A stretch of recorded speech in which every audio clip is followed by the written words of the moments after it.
پڑوسیوں کی دل شکنی سے بچتے رہو۔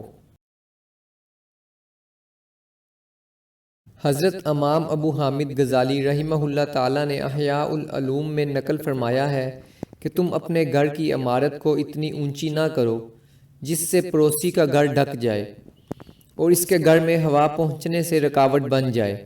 البتہ پڑوسی تمہارے گھر کے اونچا کرنے پر راضی ہے تو کوئی حرج نہیں ہے، اور اپنی اونچی اونچی عمارتوں کے ذریعے غریب پڑوسی کو مت ستایا کرو کہ اس کا گھر بیکار نہ ہو جائے اور اس کے گھر میں دھوپ اور ہوا داخل نہ ہو۔ اور جب تم بازار سے پھل فروٹ خرید کر لاؤ تو پڑوسی کے یہاں بھی اس میں سے بیچ دو، ورنہ اس کو اپنے گھر میں خفیہ طور پر داخل کر لو۔